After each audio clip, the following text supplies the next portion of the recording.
Ibra, katika duru la kwanza tulishuhudia namna ambavyo adhabu ile ya bodi ilikukumba, ulipata kufungiwa mechi 5 na kiasi cha pesa ambacho kilitolewa. Pengine leo tunapata nafasi ya kuzungumza. Hebu tuambie namna ambavyo kuna namna moja ama nyingine iliweza kukuathiri adhabu ile, ama ulipokea kwa namna gani? Nilipokea kwa sababu siku zote maamuzi ya TFF nadhani yanatakiwa kuheshimiwa, lakini sidhani kama kulikuwa na adhabu ya pesa. Nadhani ilikuwa ni mechi tu zile tu kwa upande wangu. Kwa hiyo ni vitu vya kawaida, nadhani ni mkakati ambao wamekuja nao TFF, lakini waangalie kwa mujibu wa wawe na usawa. Nadhani kitu kikubwa kwa na usawa kwa yale ambao wanatoa. Nadhani sio kitu cha ajabu katika mpira. Kwani hakuna usawa? Sijasema hakuna usawa. Waendelee tu kuwa na ile, manake semeje, kuendeleza usawa, yani kuendeleza haki vile. Hapana, wao ndio wanaojua kama huyu anasema 5, huyu 2, 3 ni wao. Kwa hiyo siwezi kuingilia katika upande wao. Nadhani ni vitu vya kawaida katika football. Yako maneno ambayo yanaendelea kuzungumzwa na watu kulingana na adhabu ambayo ulipata, kwamba Ibrahim Baka ni beki sawa, lakini kuna aina ya faulu ambazo wanazicheza watu wakizitafsiri ni kama unafanya makusudi. Ni kweli huo unafanya makusudi ili kuumiza wachezaji wenzako? Hapana, mimi naamini mambo tu ya kimpira yanatokezea. Nadhani sometimes unakuja tu tempo ya mpira na mambo ya kimpira, tunadhani sio mambo ya kusema ni nje ya mpira. Hapana, mambo ya kimpira tu. Tunaona hata huko kwa wenzetu vitu vinatokea. Ni vitu vya kawaida katika football, japokuwa kila mmoja anafuta tafsiri. Kwa hiyo mimi naamini ni vitu vya kimpira tu. Yote yanaweza kutokea. Sisi sote ni binadamu, tunakosea. Kikubwa ni kuona matatizo na kuachana na vitu ambavyo unahisi sio sahihi katika maisha. Kitasa cha boli. Mwamba kweli kweli. Muite Ibrahim Abdullah Baka. Umepata kumsikia akitaka kamati ile ya masaa 72 itende haki, itende fair, balance kidogo mambo. Sasa Baka, wachezaji wenyewe wanaona kwamba haya mambo hayako balance, haya wengine anatuumiza, wengine anawafavor. Sio sawa. Tulikofikia ukiona namna hiyo, basi sio pazuri. Karibu sasa tuzungumze. Niko hapa Steven Mapunda Garincha. Tunakwenda kusikia mengi na mazuri kutokea kwetu, lakini akiwa anapatiwa nguvu kubwa mno na kampuni yako nzuri ya Bati Quality. Bati Quality ni kampuni bora ya Tanzania ambayo inazalisha na kusambaza bati aina zote. Zinapatikana za migongo midogo, migongo mipana, mfano wa kigae, na zile pia zenye matilo ya chenga zinapatikana kwa gharama nafuu na bei ya kiwandani. Ukinunua mabati, tunakupatia misumari na usafiri bure kabisa popote pale ndani ya ardhi ya Tanzania. Warranty yake pia ni muda mrefu, miaka 10 ya uangalizi. Bado unanunua wewe, anakwenda kutamba nayo kijana wako. Piga simu nambari 0715 18 6672 0715 18 6672. Njoo tuzungumze baada beki la boli kuzungumza juu ya mambo ambayo yanafanywa na kamati, yatende haki, lakini pia yaweze kuwa fair, ya balance, kwa maana yake kwamba mzani uwe 50-50, sio pande moja inakuwa 75 sehemu nyingine 35, si sawa sawa. Steven Mapunda Garincha, kwanza habari yako? Namshukuru Mungu, niko vizuri kabisa. Mungu ni mwema, anazidi kutupigania. Ndio. Yes. Bana, umesikia kitasa cha boli kikiunguruma kama sio kuzungumza. Mtazamo wako juu haya ambayo anayazungumza, na inatutengenezea picha ama taswira gani kwa bodi ya ligi ambayo inaongoza mpira wetu wa Tanzania?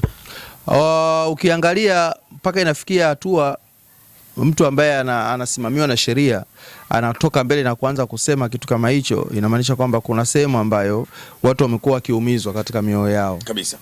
Kwa hiyo inatakiwa bodi ya ligi kupitia kamati ya saa 72 ihakikishe kwamba inatenda haki, kwa sababu kama wachezaji ambao wao ndio wafanya makosa na wao ndio wanaoadhibiwa, wanaona kabisa, wanapima matukio, wanaona kabisa kwamba kwa tukio hili mimi nilikuwa nimepewa haki ya kuweza kupewa adhabu, lakini tukio hili mwenzangu amelifanya, adhabu ambayo amepatiwa haifanani na ile adhabu ambayo nilipewa mimi. Yawezekana mimi nilipewa adhabu kali zaidi, mwenzangu amepewa adhabu ambayo isiyokuwa kali na kwa kosa linalofanana. Kwa hiyo hii inakuwa haileti afya katika uendeshaji wa mpira, kwa sababu kitaalamu hiyo wanaita unequal application of the law, kwamba unapokuwa unajaribu kuisimamia sheria ujitahidi kuwa mtu ambaye unakwenda kufanya vitu kwa usawa. Ukiwa unafanya vitu kinyume na usawa, basi hiyo unakuwa utendi haki. Na justice ndio kitu cha msingi katika kila eneo. Kama mtu anaona kabisa kwamba katika eneo hili mimi sijatendewa haki, kwanza saikolojia yake unakuwa unaiathiri. Kwa hiyo na ukija kuangalia katika matukio ambayo yameweza kutendeka moja kwa sababu wanasema kwamba no research no right to speak. Kama una taarifa, kama hujakusanya taarifa, kama una data, umeelewa vizuri, kama una utafiti, una haki ya kuzungumza, si ndio? Alichokisema Ibrahim Baka unakuja kulileti katika data ndogo. Ukiangalia Ibrahim Baka alifungiwa mechi 5 kwa kosa la kumfanyia madhambi makusudi mchezaji. Umeelewa vizuri, akafungiwa mechi 5. Ukija kumwangalia Maodo Kante alifungiwa mechi 5 kwa kosa la kumfanyia madhambi Imidi Mao Mkami makusudi.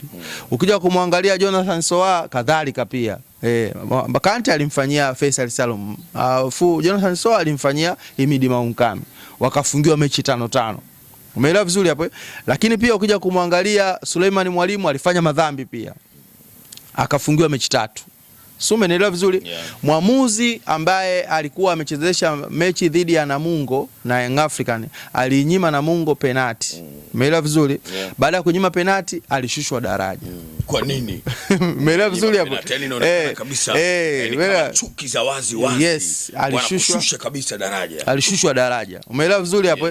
Ukija ukiangalia tena mwamuzi ambaye amenyima Yanga penalti dhidi ya Azam kafungiwa mizunguko 3. Na kosa lile kosa hilo la kunyima penalty. Umenyima penalty Yanga.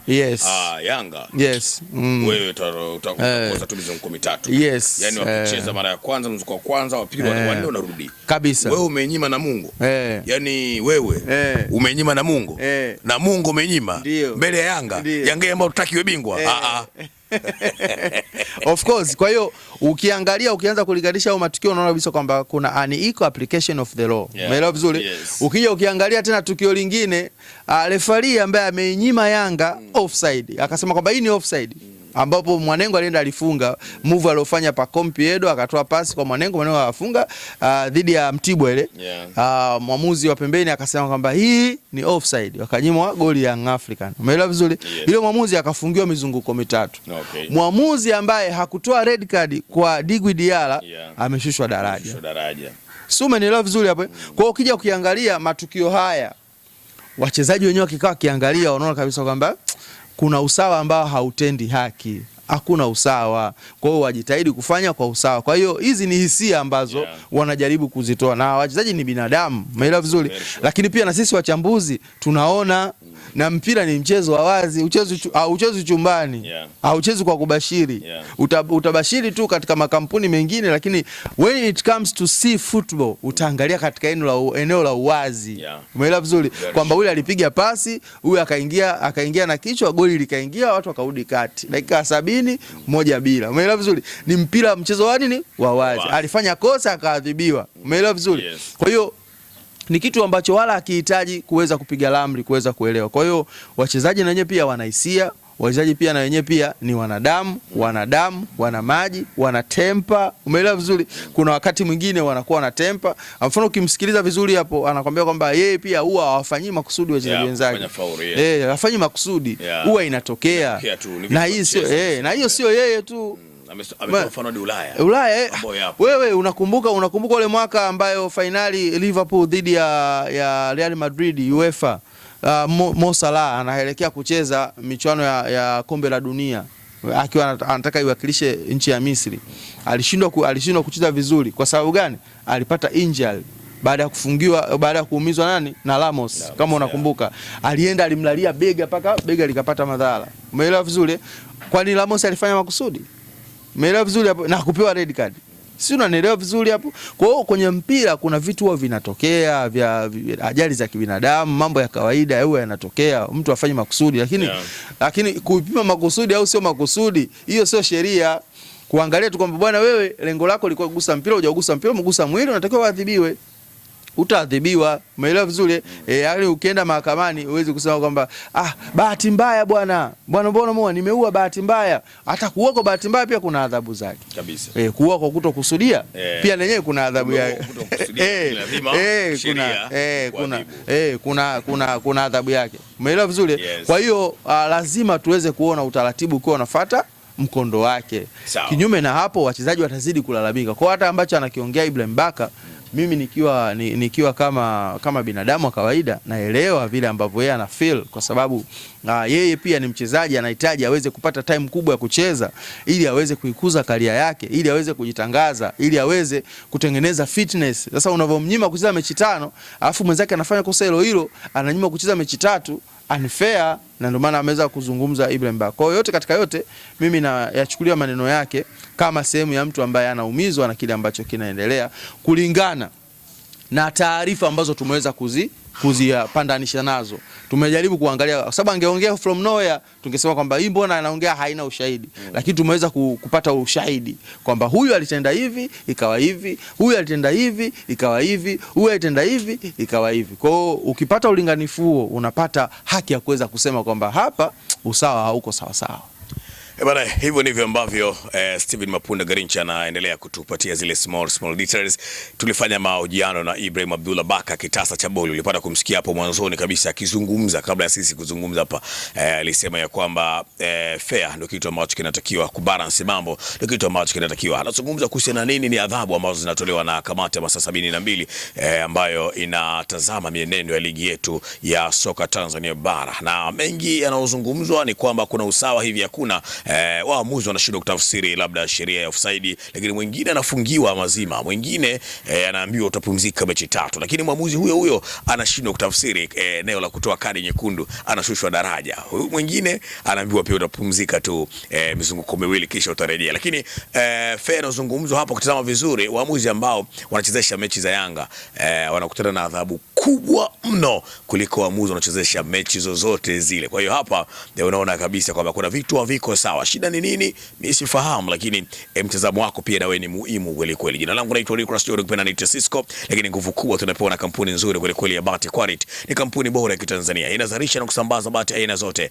Zinapatikana za migongo midogo, migongo mipana, mfano wa kigae, na zile pia zenye matili ya chenga. Zinapatikana kwa gharama nafuu na bei ya kiwandani. Ukinunua mabati bwana, unapata misumari pamoja na usafiri bure popote pale ndani ardhi ya Tanzania. Kipindi hiki cha mvua usijiangalie wewe unalala pazuri. Angalia pia, je, mzazi wako au mlezi wako analala pazuri? Kama halali pazuri, analala na mabeseni ili akinge panapovuja huko mkoani, si vyema bwana. Hakikisha unaenda kuwezeka nyumba yake, na ili uwezeke vizuri tutafute. Mimi nitakupunguzia bei ili na mimi nipate thawabu kidogo. Kwa hiyo njoo kiwandani na shilingi 22,000 tu na kupatia bati yenye warranty ya miaka 10 bure, lakini pia misumari bure na usafiri mpaka huko bure kabisa kwa shilingi 22,000 tu kwa bati moja. Piga simu nambari 0715 18 6672, 0715 18 6672. Tukutane tena muda na wakati mwingine. Nikushukuru wewe kwa kuwa nasi sako kwa bako. Hakika umeselelea matangazo jadidi kweli kweli, sio na shida wala shaka yoyote. Itoshe kusema waila lika, maasalam.